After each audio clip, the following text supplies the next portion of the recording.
nosotros la querida embajadora Valeria Zuccasi, que hoy nos está acompañando hoy.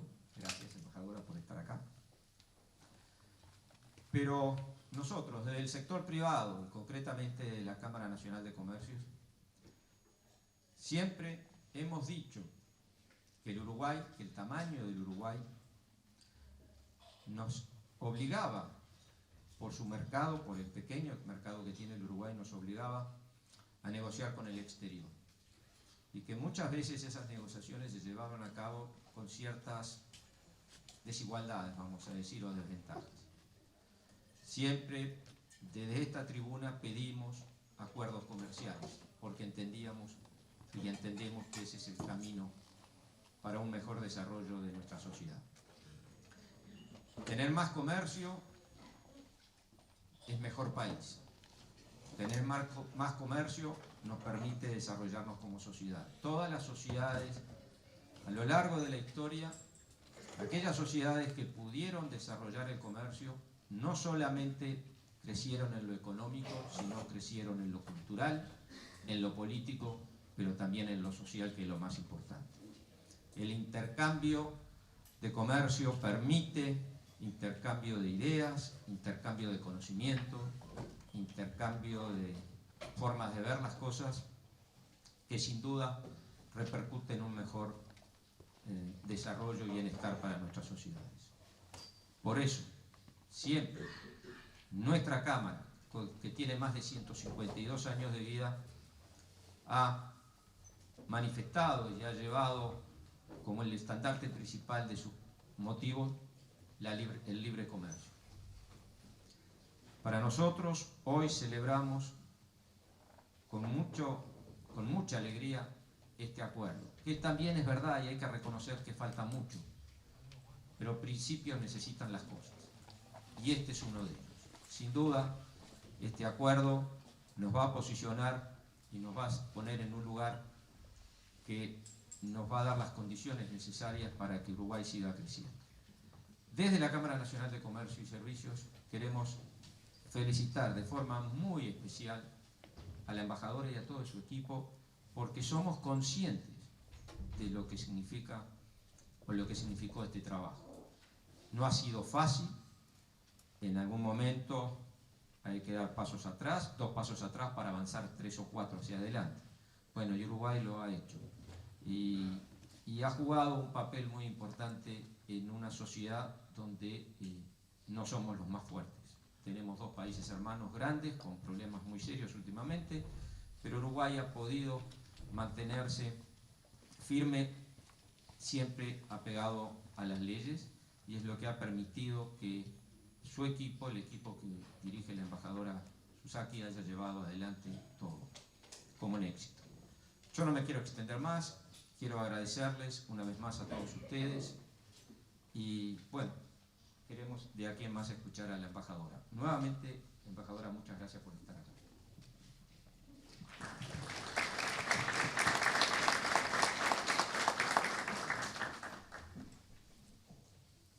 Buenos días para todos. Simplemente 2 cuestiones logísticas antes de comenzar con la disertación de la embajadora. En las carpetitas de ustedes hay una hojita para hacer preguntas.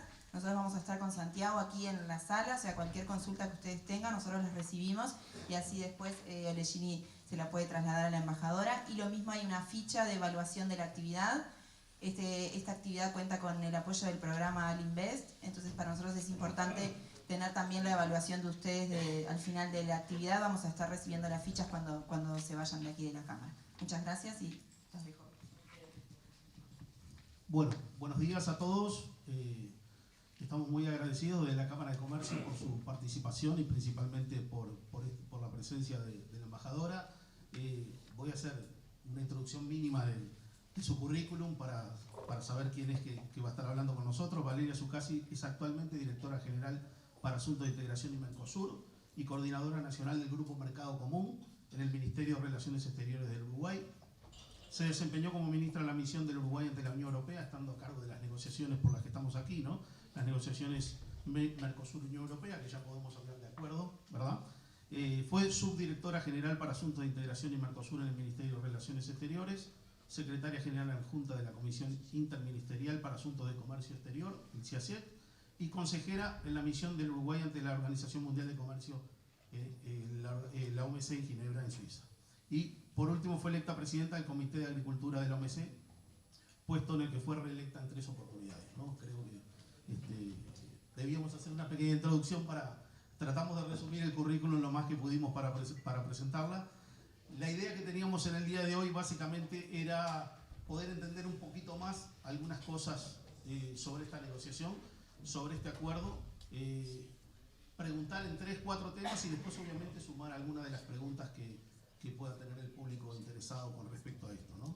Y en primer lugar felicitarte por culminar esta negociación del punto de vista institucional y también personal para los que estuvimos hace 20 o 25 años siguiendo esta negociación. Creo que es un hito muy importante y que va a marcar un antes y un después. Ya muchos lo han dicho, pero creo que eso es algo que vamos a empezar a notar en los próximos tiempos. Y ya quería empezar a preguntar algunas cosas. Después que se negoció el acuerdo, empezamos a escuchar muchas voces sobre cómo iba a ser el proceso de ratificación del acuerdo, ¿no?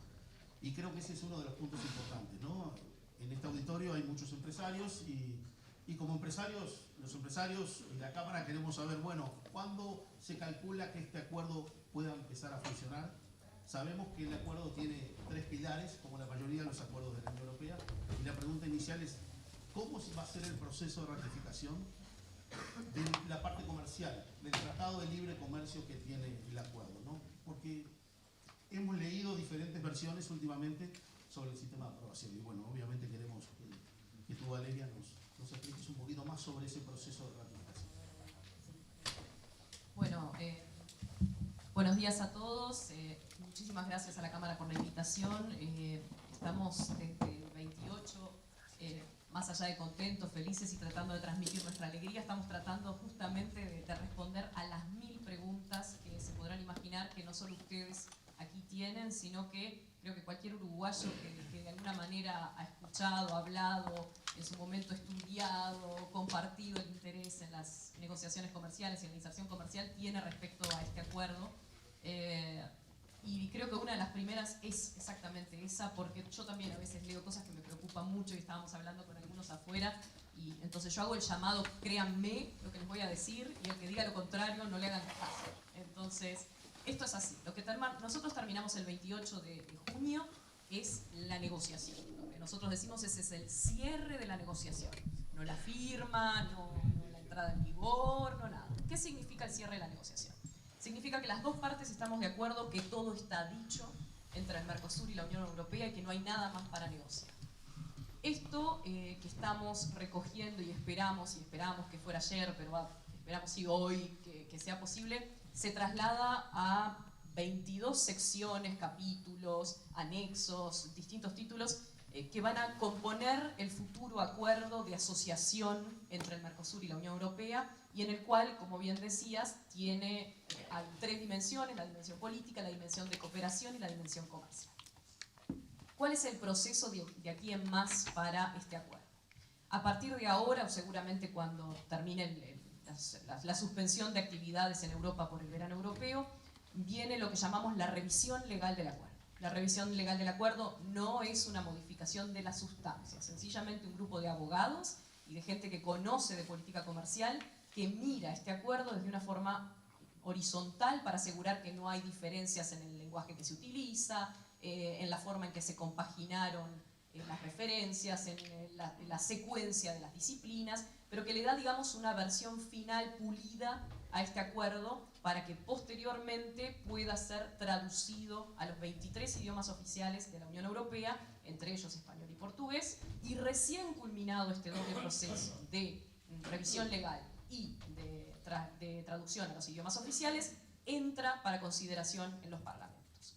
La experiencia en esta materia, obviamente, es de la Unión Europea, que ha pasado muchas veces por este proceso, y de acuerdo a lo que hemos conversado con ellos, y de acuerdo a las dimensiones que tiene este acuerdo, ellos estiman que el proceso de revisión legal va a llevar entre 6 y 8 meses, y que una vez culminado tenemos que pensar entre 4 o 6 meses más, por lo menos, para la traducción a los idiomas oficiales. Esto nos deja en un año y poco de aquí para adelante, luego del cual podremos, los 4 países del Mercosur, más la Unión Europea, remitir el acuerdo para la consideración de los parlamentos. Y ahí se abre la etapa de ratificación, que es diferente entre el pilar comercial y los pilares político y de cooperación. ¿Por qué?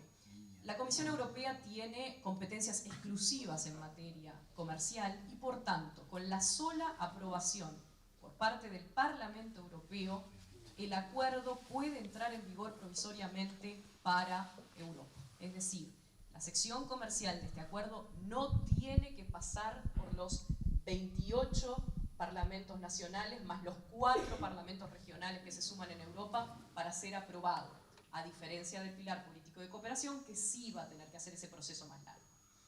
¿Cómo funciona del lado del Mercosur? En el pasado el Mercosur ha optado por 2 vías alternativas e igualmente válidas una o la otra. El esperar a la ratificación de los 4 Estado partes para que entre un acuerdo en vigor, o ir haciéndolo ratificación a ratificación. Es decir, si se ratifica en Uruguay, vamos a ponernos siempre en la posición del optimista, se ratifica primero en Uruguay, lo ratifica el Parlamento Europeo y este acuerdo entonces entra en vigor entre Uruguay y la Unión Europea. ¿Ok? Se suma después Brasil, entonces ya será entre la Unión Europea, Uruguay, Brasil. Se suma después Paraguay, será entre los 3 sí, y así hasta que se sumen los 4 países de Europa. Esto no es un tema menor, porque ustedes saben claramente que una de las críticas más grandes que se le hace al Mercosur son los tiempos que lleva la aprobación y la ratificación de sus normas y la entrada en vigor. Y es un debe que en muchos casos a nosotros como uruguayos nos ha complicado la operativa comercial, porque tenemos la buena noticia de una decisión que se toma y que después demora 4 o 5 años en poder ser implementada. Si sumamos todo este proceso y todos estos tiempos, y vuelvo a decir, tenemos una perspectiva optimista de lo que pueden ser los tiempos en los parlamentos, lo que nosotros estimamos es que el acuerdo podría entrar en vigor dentro de 2 años, contando a partir de ahora. Esto es, ya no el año que viene, el 2021, el segundo semestre del 2021. Obviamente que eso dependerá del Parlamento uruguayo, que tiene toda la capacidad de discutir, decidir, analizar y tomarse el tiempo que requiera para tomar una decisión a favor del acuerdo, y digo a favor porque no imagino otra decisión. Y también dependerá de la discusión que se dé en el Parlamento Europeo, que no siempre es sencilla, que va a tener voces en contra, no nos engañemos, pero que nosotros confiamos que a final de cuentas también va a ser una decisión finalmente a favor de la ratificación de este acuerdo. Bien, muchas gracias.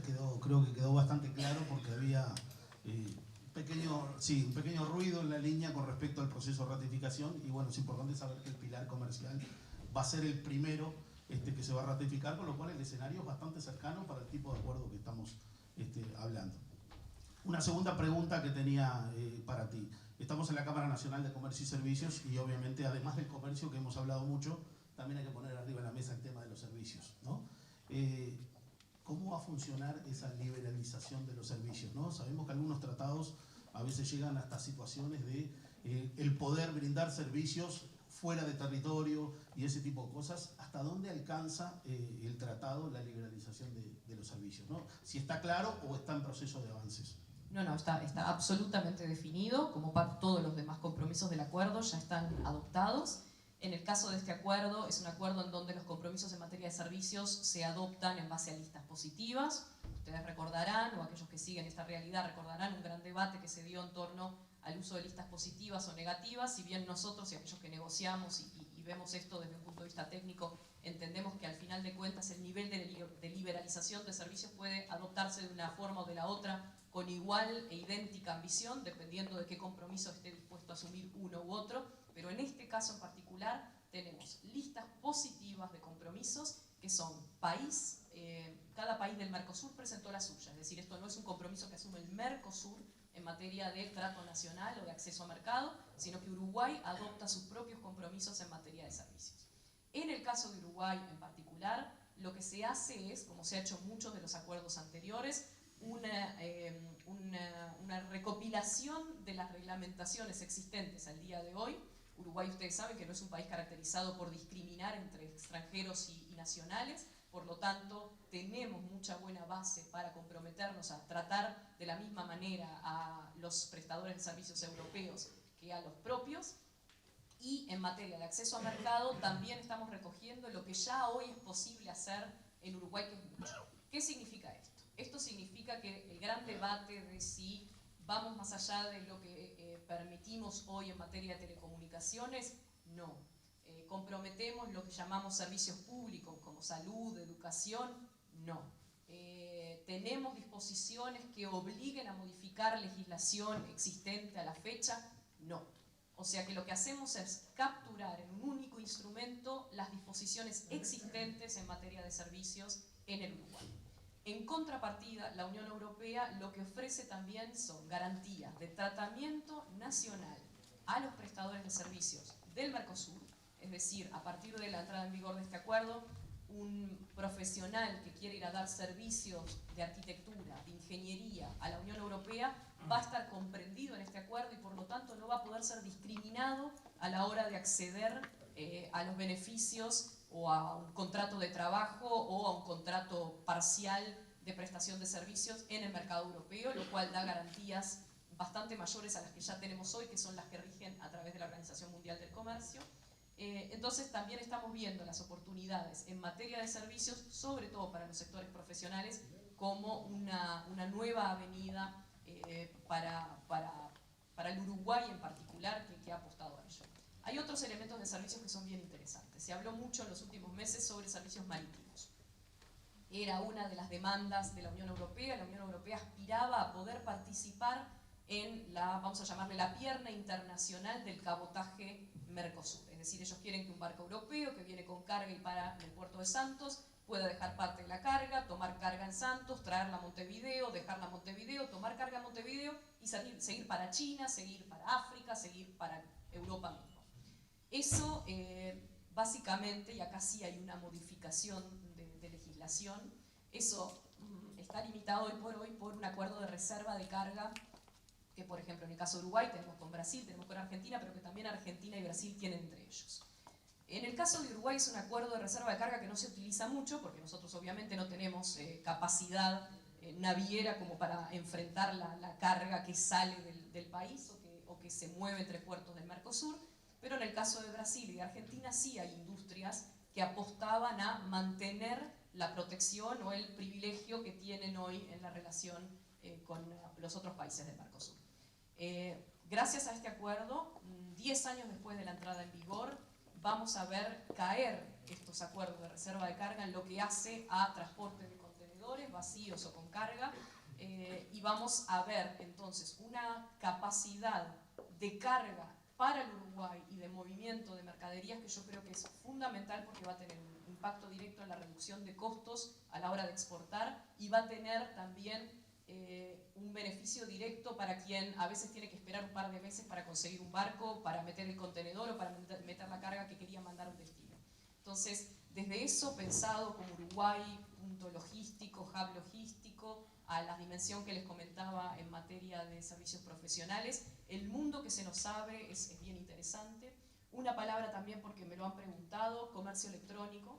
Hay disposiciones en materia de comercio electrónico. En este caso también Uruguay tenía la ventaja de que nuestras disposiciones ya son muy similares a las de Europa, pero sí esto va a obligar a una transparencia, al acuerdo, por ejemplo, desde cómo manejar firma electrónica, cómo proteger los datos, y va a poner al Mercosur en un pie de igualdad con Europa al final de este proceso de integración que vamos a tener entre los dos bloques. Entonces va a modernizar, por ahí no tanto Uruguay, pero sí va a modernizar la región en materia de comercio electrónico. Muchas gracias. Otra pregunta que te quería hacer con respecto al tema del calendario, ¿verdad? ¿Cuánto es el calendario máximo y cuándo se considera que ese universo arancelario, ese 90 y algo % de productos, termine por quedar desgravado en arancel cero, ¿no? Porque eso también creo que es un tema que hay que explicarle. Muchas veces la mayoría de las personas entienden que, bueno, arrancó el acuerdo y a partir de ahora ya tengo un acceso al mercado mucho más positivo que antes, y sabemos que eso tiene un proceso de desgravación y me gustaría que lo contaras un poquito. Los plazos más largos, hay plazos intermedios también, hay plazos cortos y hay liberalización inmediata, ¿no? A ver, el Mercosur otorga sus concesiones a la Unión Europea en lo que llamamos canastas de desgravación inmediata, 4 años, 8 años, 10 años, 15 años.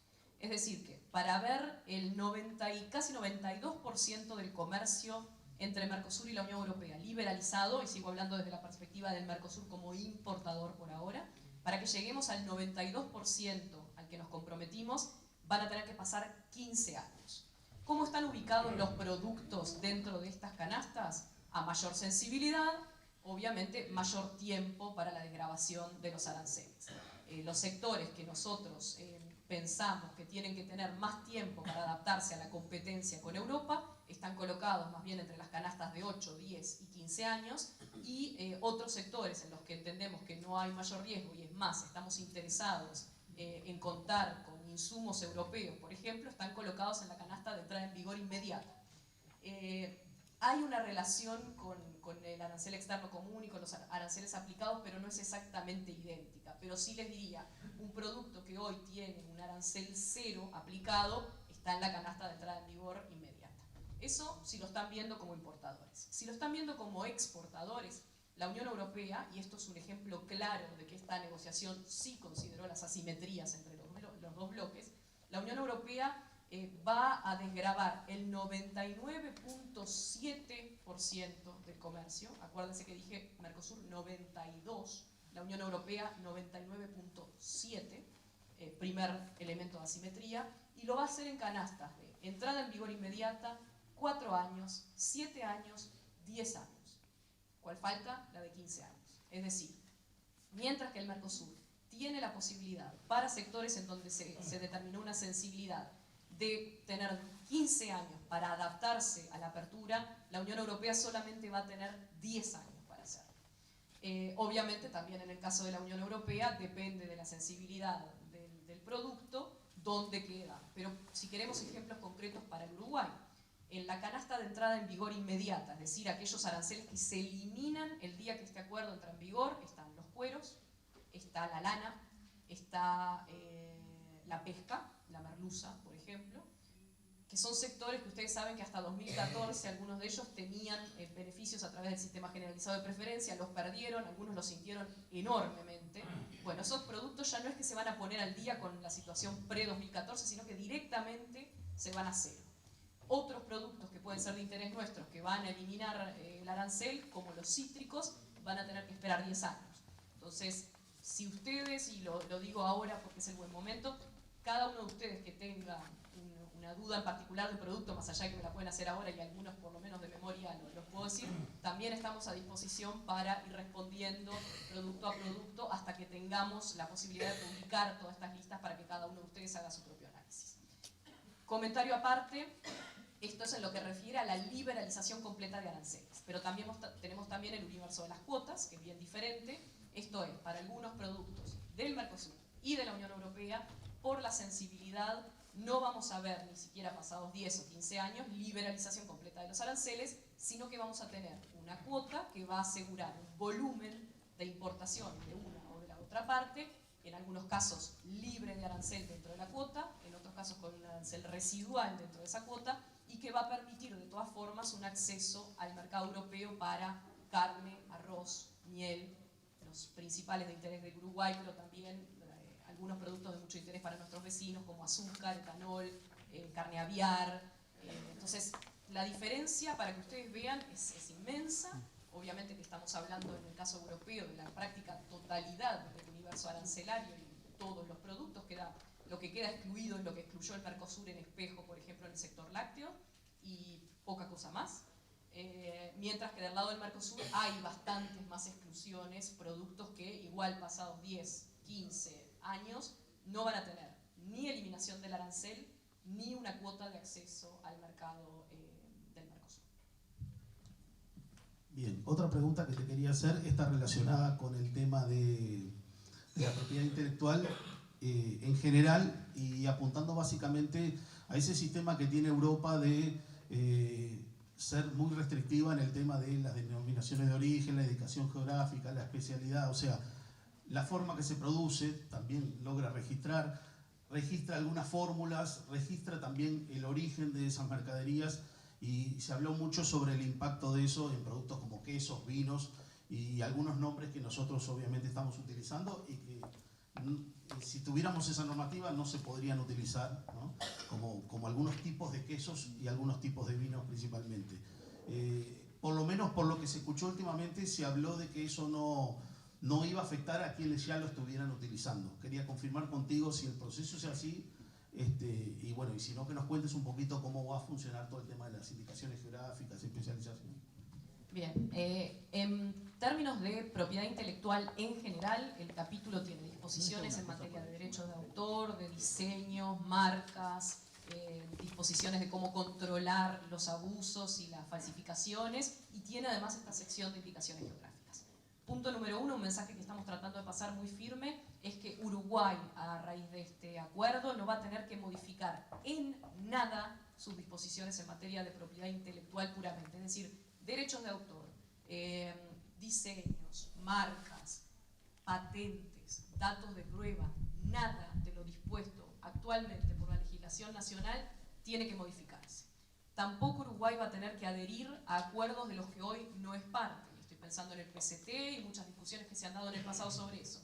El acuerdo lo que hace es alentar a las partes a hacer lo mejor posible para que en un futuro se vuelvan parte de estos acuerdos. Pero no hay obligación. O sea que en materia de propiedad intelectual, nosotros esto lo estamos viendo como un enorme triunfo. Es algo que la Unión Europea no tiene prácticamente ningún acuerdo comercial, mucho menos con países de la relevancia de los del Mercosur. Y esto, créanme, costó mucho. Tuvo que ser obviamente compensado con alguna otra concesión, pero afortunadamente teníamos a alguien grande que pagó por esa concesión, no fuimos nosotros. Y esto es un argumento para quienes creen que es más fácil ir a negociar solos que ir a negociar con Brasil y Argentina acompañando. Indicaciones geográficas. La situación es completamente distinta dependiendo del producto, y esta es otra que hay que hablar con calma, porque yo no quiero malos entendidos de que esto es generalizado. El Mercosur reconoce 353, 355, dependiendo cómo interpretemos algunos nombres que están en más de un idioma, indicaciones geográficas europeas. Yo les diría que 310 de esas son nombres que jamás en la vida escuchamos y nunca en la vida vamos a escuchar, están escritas en idiomas que no entendemos y no afectan en lo más mínimo a la producción del Uruguay o del Mercosur. Después hay un universo un poco más complejo que engloba justamente quesos, engloba vinos, variedades y nombres que, porque están bien escritos o en español, o en italiano o en francés, coinciden con marcas que están registradas en el Uruguay. Entonces las situaciones son diferentes. Punto 1. Si uno hoy tiene una marca registrada en el Uruguay y esa marca coincide en su nombre con una indicación geográfica protegida con este acuerdo, no pasa nada. La marca sigue existiendo, no se ve afectada y uno no tiene que dejar de usarla. Punto 2. Variedades. Si uno, por ejemplo, es un productor de charolais, el charolais raza bovina está protegida como indicación geográfica porque viene de la región de Charolles, en Francia. Eso no significa que Uruguay no pueda seguir produciendo, vendiendo, exportando charolais. Se reconoce que es una variedad y por lo tanto se puede seguir utilizando sin ningún problema. Tercera situación. Nombres concretos de quesos y vinos que nosotros vemos comúnmente o estamos acostumbrados a utilizar genéricamente. Y acá vienen los casos muy específicos. Primero, grapamiel. Nos costó 2 años que la Unión Europea entendiera que esto era un problema real. La primera vez que se los explicamos se rieron, no entendían lo que es para un uruguayo la grapamiel. Y ellos decían que grapamiel llevaba confusión, porque obviamente cualquiera que tome grapamiel piensa que está tomando grapa italiana. Bueno, años, datos, argumentos y varias botellas después, entendieron que es un producto diferente. Y hoy por hoy eso significa que quienes usaban el término grapamiel con una P, grapamiel con 2 P, pero siempre escrito de corrido, lo van a poder seguir usando.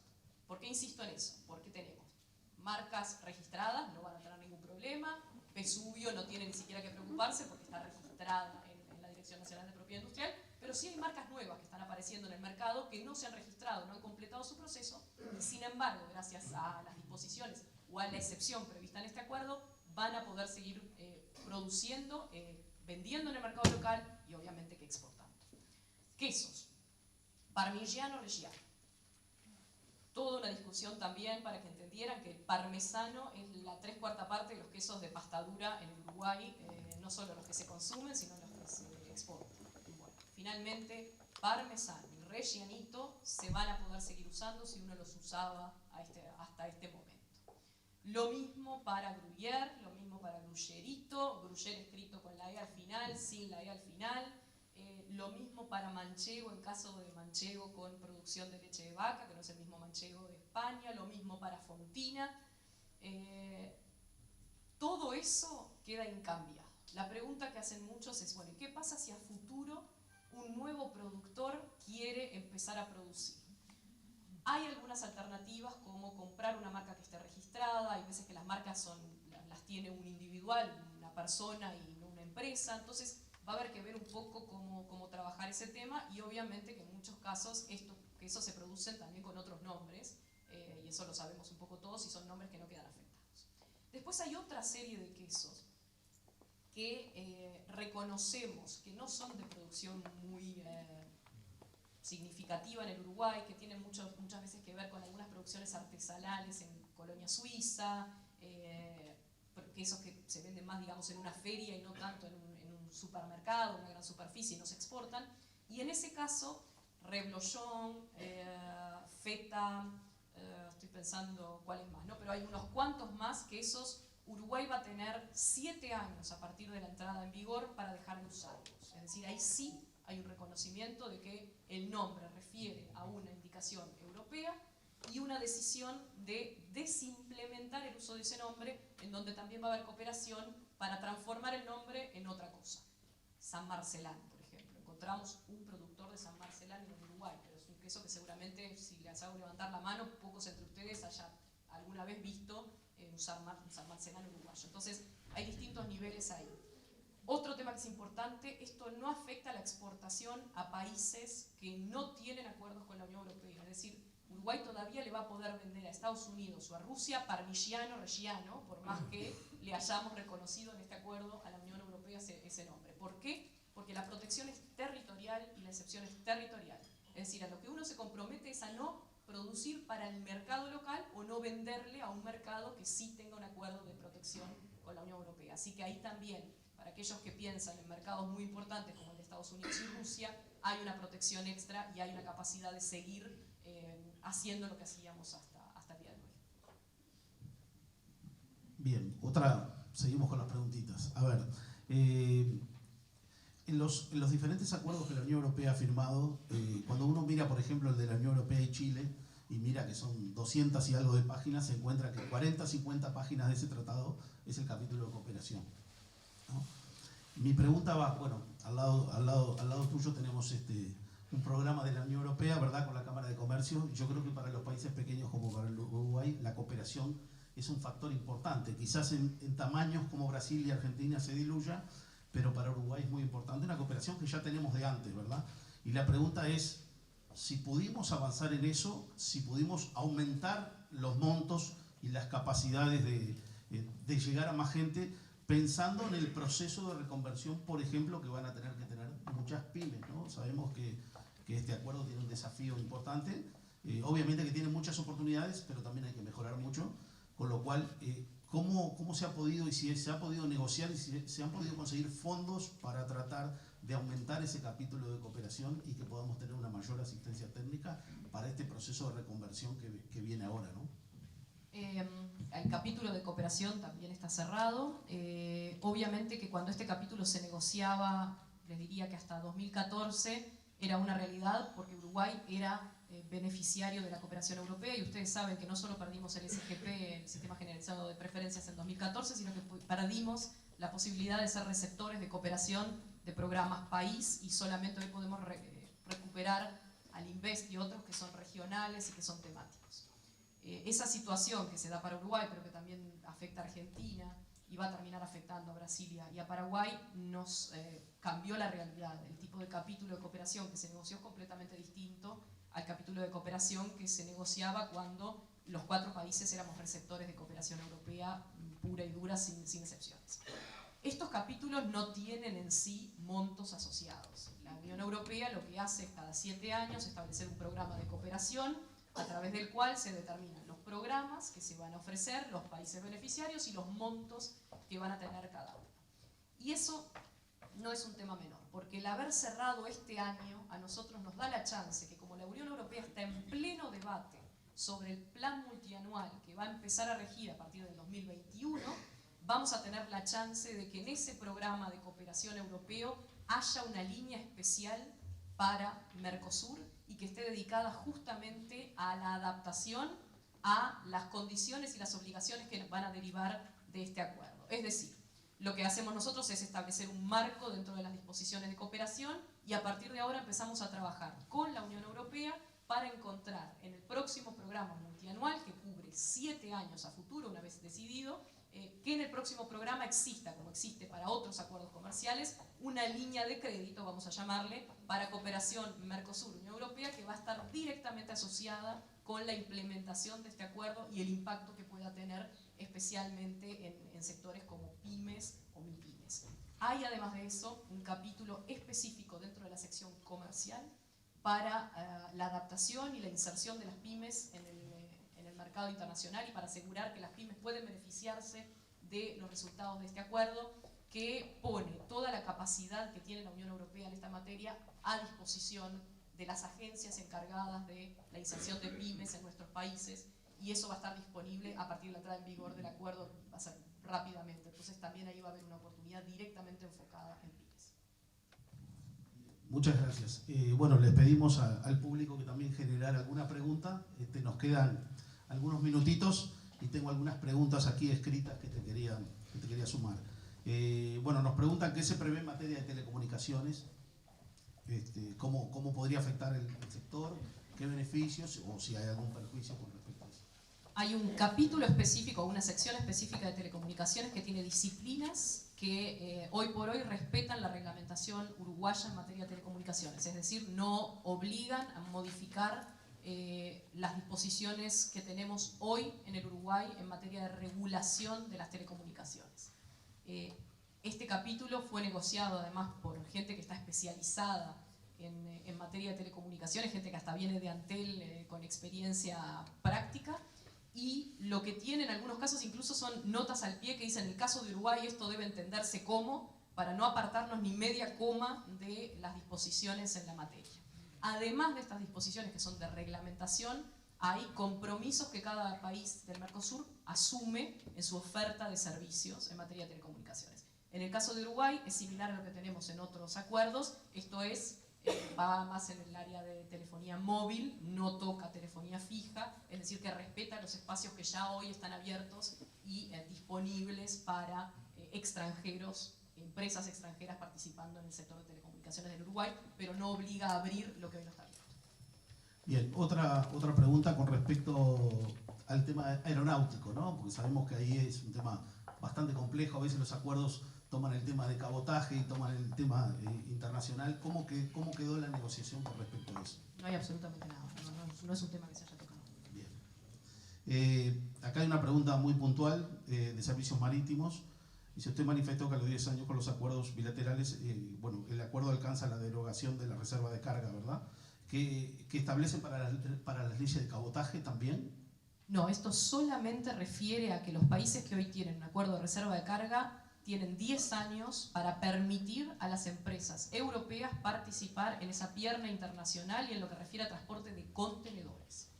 Piensen que entonces granos no, autos no, solo lo que viaja dentro de un contenedor.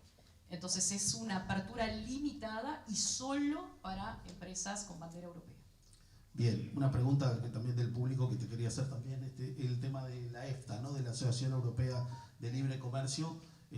No hay duda que la mayoría de los países que tomaron una estrategia de negociación con la Unión Europea terminaron también cerrando con EFTA, porque es lógico, ¿no? Hasta territorialmente, si uno mira, Suiza está ahí en el medio, con lo cual tiene lógica cerrar los dos acuerdos. ¿Cómo está el escenario para cerrar con EFTA? EFTA está prácticamente cerrado. Si no lo cerramos el mes pasado es porque ellos querían ver qué pasaba con la Unión Europea, sabían que teníamos una ronda de negociación con los europeos y como ellos justamente tienen mercados integrados en muchos sectores, lo que querían era esperar, ver y sentarse de nuevo con nosotros. Tenemos una reunión agendada para la semana del 19 de agosto y esperamos que en esa semana se cierre definitivamente también la negociación con EFTA, que recuerdo porque no todos tienen que saberlo, que involucra a Noruega, Suiza, Islandia y a Liechtenstein, lo cual sería, yo creo que un dato muy importante, si bien estamos hablando de dimensiones de mercado y de concesiones completamente diferentes en escala, si las comparamos con las de la Unión Europea, no solamente porque demuestra que el camino que ha iniciado el Mercosur de apertura es real y que no es solamente la relación con la Unión Europea, sino porque también va a aportar algunos sectores, algunos espacios interesantes de colocación de productos. Bien, una pregunta con respecto al tema de hilados. Dice, para la exportación de hilados arancel cero, pero para los productos terminados ¿cómo? Depende, esas son las típicas preguntas que tenemos que ver línea por línea. Hay desde algunos que entran, van a poder exportarse con arancel cero muy temprano, hasta otros que quedan bastante más avanzados. Hay temas de origen que también hay que discutir. Quien haya hecho la pregunta, si nos quiere mandar un mail, podemos ver un poco las líneas que sean de interés, los productos de interés y conversar un poco de toda la situación del sector. Bien, las últimas dos preguntas para no robarte más tiempo.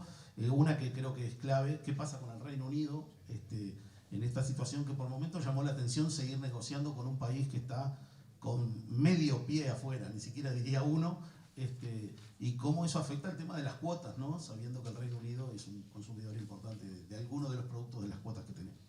El Reino Unido hoy por hoy es parte de este acuerdo y hasta tanto no se concrete su salida de la Unión Europea va a seguir siendo parte de este acuerdo. Las dos cosas que acordamos es, uno, que las cuotas no se van a ver modificadas por la salida del Reino Unido, algo que es fundamental porque a nivel OMC estamos en una discusión que puede tener una consecuencia directa sobre las cuotas de las que se beneficia Uruguay en el mercado europeo. Y lo otro que acordamos es que solamente nos íbamos a sentar a discutir con el Reino Unido como Mercosur una vez hubiéramos cerrado la negociación con la Unión Europea. Eso es un tema de un pacto que se hizo con la Unión Europea a pedido de ellos, lo cual significa que posiblemente en los próximos meses, y si los vientos siguen a favor de una salida del Reino Unido de la Unión Europea, tendremos que sentarnos como Mercosur con Reino Unido para ver qué disposiciones tomamos y cómo reproducimos este acuerdo. Lo más fácil seguramente sea en materia de disciplinas. Lo que está haciendo el Reino Unido con los países que ya tienen acuerdos en vigor con la Unión Europea es reproducir exactamente el mismo tipo de acuerdo. Va a tener obviamente implicancias en materia de cuotas específicas y hasta puede tener algún beneficio para algún producto que hoy la Unión Europea nos dio a tiempos más largos y que el Reino Unido tenga interés en importar más rápidamente. Bien, ¿qué prevé para la exportación de la fruticultura y horticultura, ¿no? A ver, en términos generales, lo que es producción de Uruguay, ya hablé de cítricos, que está a 10 años, se elimina además el precio de entrada para los cítricos, que es también una de las pocas veces en las que la Unión Europea ha aceptado la eliminación de los precios de entrada. Tenemos arándanos, tenemos manzanas, peras, membrillos, todos están les diría, entre 4 y 8 años para la eliminación del arancel. Perdón, 4 y 7 años. Y en el caso de las hortalizas, las que son de un poco más interés del Uruguay, también están más bien en la canasta de 7 años y algunas en entrada en vigor. Obviamente también el Mercosur dio concesiones en este tema, porque es una discusión que hemos tenido sobre todo con la gente de agricultura familiar. Entonces son concesiones normalmente más largas. El Mercosur va a eliminar aranceles en 10 años en la mayoría de estos productos, salvo creo que en cítricos, que es desde la entrada en vigor del acuerdo, porque no hay mucha amenaza. Bien, las dos preguntas se hicieron 4, pero vamos ahora sí con las últimas dos. La Unión Europea se dice que parte del tratado nos exige la eliminación de la tasa consular, ¿no? Que nos cuentes un poquito cómo va a ser ese proceso y si también, por ejemplo, exige a Argentina el tema de la tasa estadística, que según los argentinos nos copiaron de la tasa consular. ¿Cómo queda esa situación? La Unión Europea no exigió. Uruguay puso sobre la mesa la eliminación de la tasa consular y eso es importante porque a veces la gente es mala y le gusta hacer como que no, perdimos, qué horrible. No. Uruguay lo puso sobre la mesa, fue un pedido en una discusión y Uruguay sí lo puso sobre la mesa y tuvo beneficios a cambio de haber puesto la eliminación de la tasa consular sobre la mesa.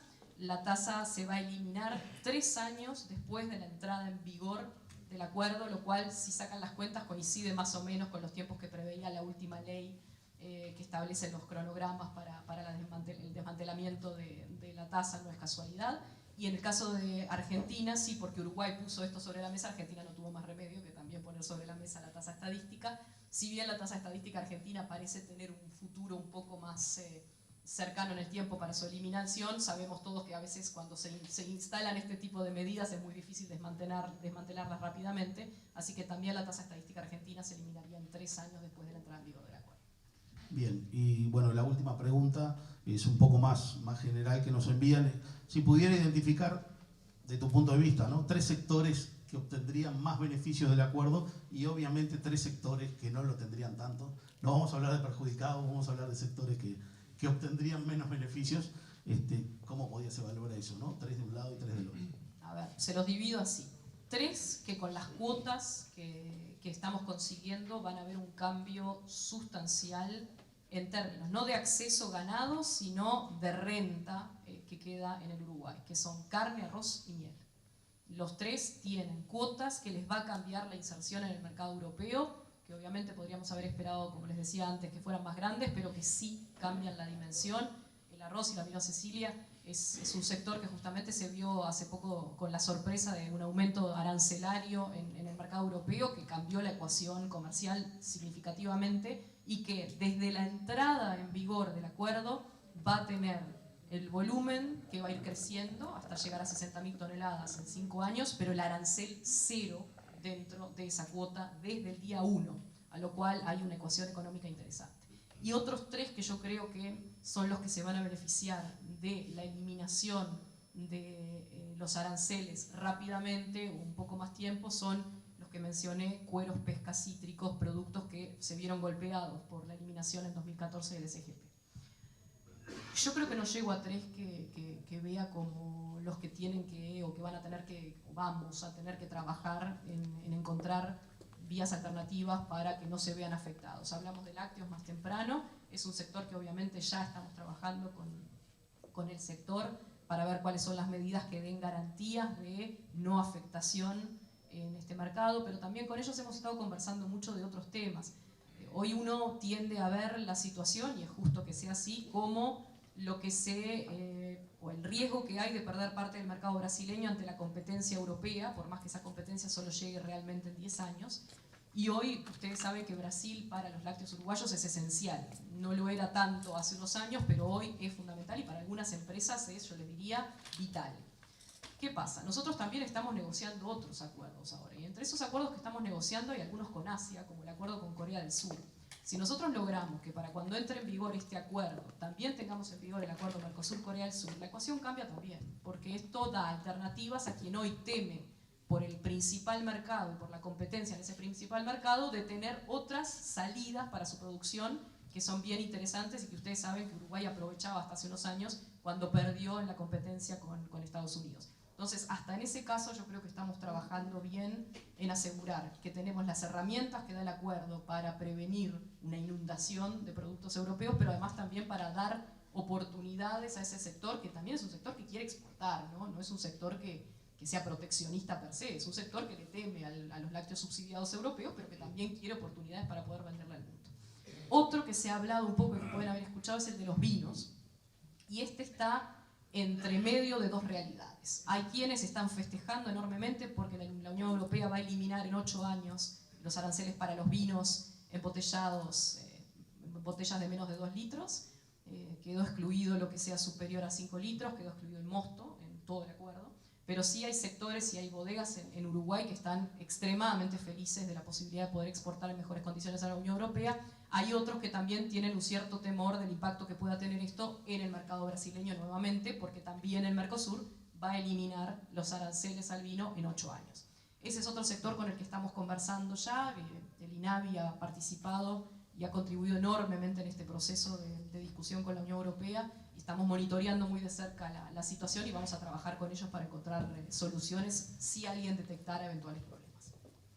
Bueno, muchas gracias. Y una última pregunta. ¿Cómo contactar para sacar ese tipo de dudas? ¿Cuál es el punto de contacto? Muy bien. La dirección de email es mercosur@mwe.gvlarga.uy. Esa es lo llamo desde hace unos días el 0800.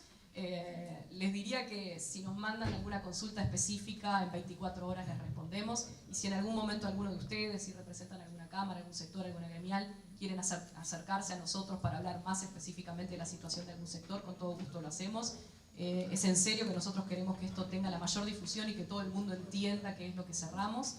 Espero que hoy estén disponibles en la web del Ministerio los textos de la negociación. No va a estar disponible la lista de concesiones, porque estamos todavía ajustando lo que se acordó hasta último minuto en Bruselas, pero sí vamos a empezar un proceso también de transparencia, que yo creo que es una demanda más que válida de ustedes y con la que hay que cumplir rápidamente para que no haya dudas de que el acuerdo existe.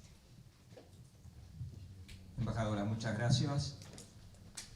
Antes de cerrar, quisiera hacerles un comentario que me parece que es de orden. La semana pasada fuimos invitados por el señor Ministro de Relaciones Exteriores a que tuviéramos de primera mano este informe. Terminada la reunión, me aproximo al embajador y le digo, te quiero invitar para la Cámara para que justamente puedas explicarle esto tan importante a nuestros asociados. Contá conmigo y a la orden. Esto fue la semana pasada. El viernes, a través de la Cámara, nos pusimos en contacto, dijo que sí de entrada y bueno, eso es muy digno de destacar, la predisposición para justamente poder aclarar todos estos puntos que son muy importantes para nosotros. Y por otro lado, quiero agradecer en forma pública a todo el equipo de la Cámara, que esto fue cursada la invitación el viernes, el lunes nos pusimos a trabajar y hoy tenemos el salón lleno. Sin duda es un tema de mucho interés para todos nosotros, pero el trabajo que ha hecho todo el equipo de la Cámara es digno de destacar. En 2 días se ha convocado a más de 170 personas y que todas, gracias a ustedes por el interés demostrado, a la embajadora nuevamente por estar presente y por la buena predisposición para colaborar con nosotros. Una vez más felicitarla y también recién escuché que se está trabajando con Corea del Sur. Entonces, digo, vamos en el camino que esta Cámara ha solicitado durante muchos años y creemos que es el camino que nos va a permitir seguir creciendo. En nombre de la Cámara, nuevamente, muchas gracias, embajadora, por estar con nosotros y a todos ustedes por acompañarnos en el día de hoy.